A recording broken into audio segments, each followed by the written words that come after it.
Tonight, the widow of the former Republican presidential nominee John McCain is wishing the president and First Lady well as they each deal with a positive coronavirus diagnosis. But she's also standing firm in her belief that the president's decisions about the pandemic have made it worse for everyone, which is why she tells me, even though she's Republican, she's endorsing the man who beat her husband on the Democratic ticket with Barack Obama 12 years ago.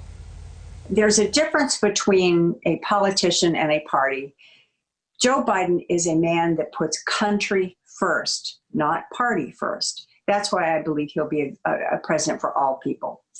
It's interesting because that was one of the mottos for your husband's campaign when he ran in 2008, country first. They're very similar in style. They really are. Both men are. The president's style has long been combative with the late John McCain. In 2015, he claimed McCain, who was shot down over Vietnam, held a prisoner of war and tortured, quote, was not a war hero. The president, who did not serve in Vietnam because of medical deferments, said, quote, I like people that weren't captured. He repeatedly publicly called McCain a loser, even after he died, and more recently tweeted that Cindy McCain could, quote, have Sleepy Joe. His criticism has been echoed by many in the GOP, even as Cindy McCain has been meticulous in calling for civility and avoiding name-calling.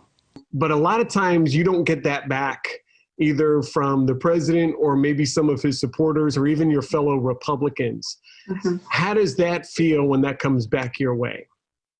I don't care. I really don't care. What I care about is electing Joe Biden to the presidency, because he is the man that has the character, the leadership, the values that make a good president. I think a lack of empathy in a president is not good. And Joe has that empathy.